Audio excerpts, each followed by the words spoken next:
Go ahead. Darius Anderson, with the owner of Platinum Advisors, a lobbying firm in Sacramento. Perfect. Thank you. Now, first question. When did you start your lobbying group? I started the lobbying firm 14 years ago. What made you want to be a lobbyist? It's funny because I sort of fell into it. I was doing real estate entitlement, and a number of friends of mine that were in the corporate world needed help with the then Governor Gray Davis, and so they asked if I could go ahead and help them. And I ended up doing it, and one thing led to another, and the next thing you know, I had a separate business that was doing lobbying, and it's grown now to be one of the larger lobbying firms in the state of California. Did you have a clear focus of who and why you wanted to represent?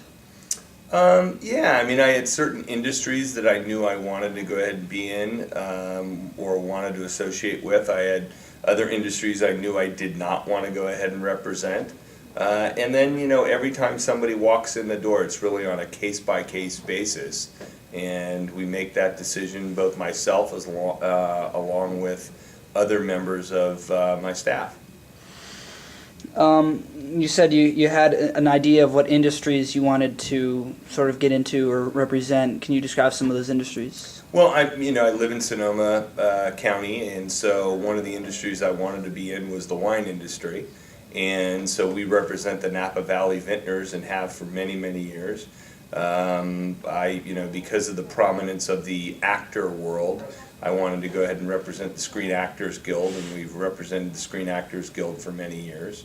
I'd had a long history in telecommunications, and so I wanted to go ahead and represent SBC, and then SBC was bought out by, or Pacific Telesis was bought out by SBC and then AT&T.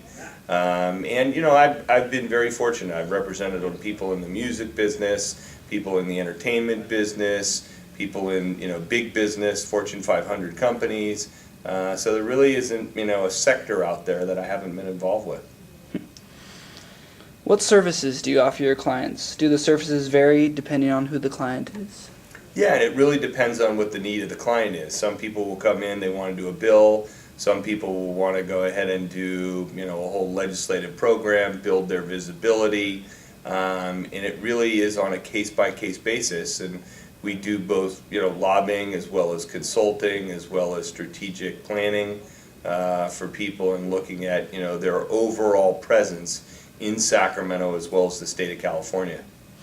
Can you give some examples of maybe specific cases you've worked on with certain companies or groups? Yeah, I'll give you one example, the Napa Valley Vintners, which is one of our big clients. There was a bill that they did a number of years ago. It was the first time they had ever hired a lobbyist, and an individual from the Central Valley had bought a major manufacturing facility in the southern part of the city of Napa. And the total production of wine in the Napa Valley is roughly 9.5 million cases, and he got a permit to go ahead and do 18 million cases a year. But he wasn't going to use any grapes from Napa. And so we did a bill to protect the vineyard designates of the county of Napa, and we were successful. And that bill ended up being appealed all the way to the Supreme Court, and we ended up winning that case. And so it was one of my highest profile bills that went all the way to the U.S. Supreme Court. Mm-hmm. Now, would you say clients seek you because of your reputation, or some of your other clients, they see these guys are representing this group, let's get a hold of these guys?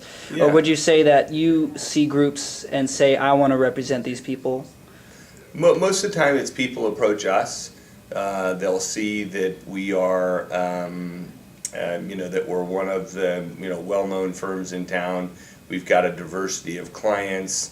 And they may have a issue that they want to have access to so-and-so or so-and-so, and they'll come to us and ask us, and we do an interview with them to find out whether or not there are issues we think we can help on, and then once we go ahead and assess whether or not we can help on them, then we decide whether or not we want the client. Because of the recession and the reduction in the state budget, how has your practice changed? Well, the recession actually has an inverse relationship with lobbying firms. Whenever there's a recession, our business traditionally goes up because more people need lobbyists.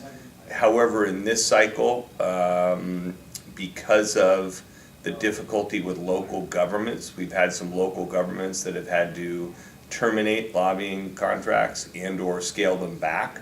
And so we've worked with our, local government clients to make sure that they're still getting service, but maybe at a cheaper rate. So it's really hasn't had a negative impact on us.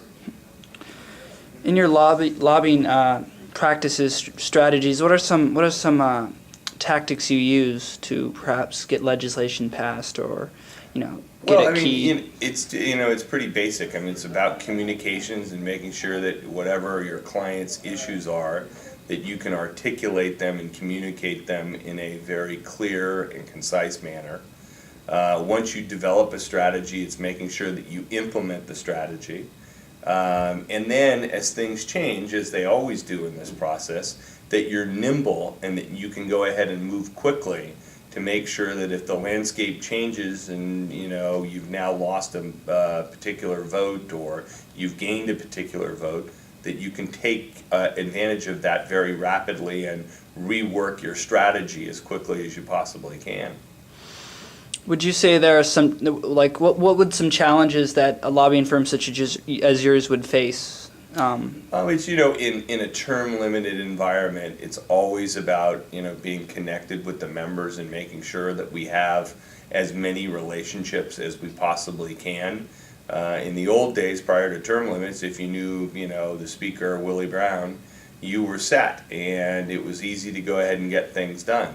However, in this day and age, it becomes more and more difficult because the members are changing every 6 years, or some of them they'll get here for 2 years and then the Senate seat will come open and they'll leave to go to the Senate, and you get a lot more turmoil. So you really have to stay on top of who these people are and what their needs are and what their interests are.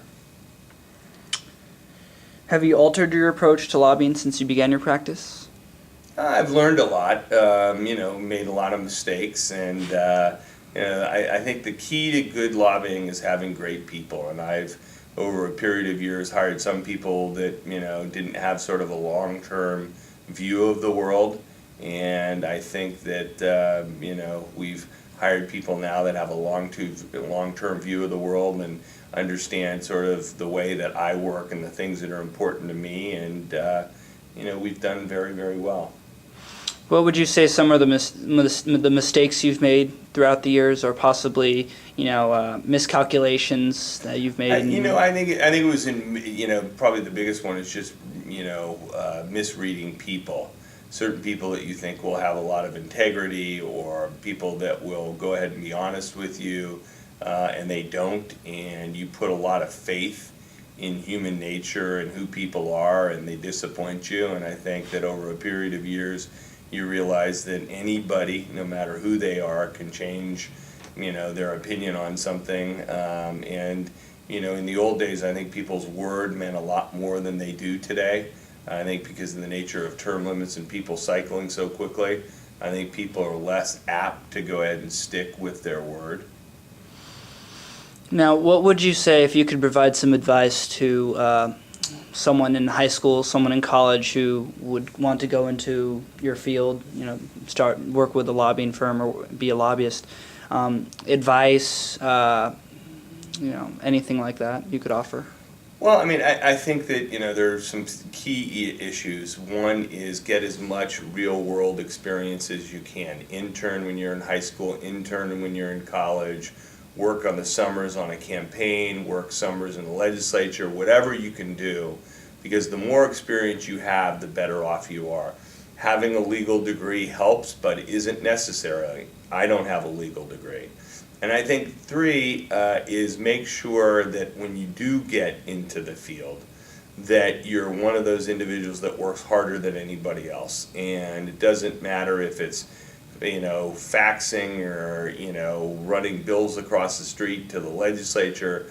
that no matter what comes up, you'll go ahead and do it, because in this business, hard work and determination is definitely valued. If what would you say are some of the challenges, the roadblocks to getting legislation passed nowadays?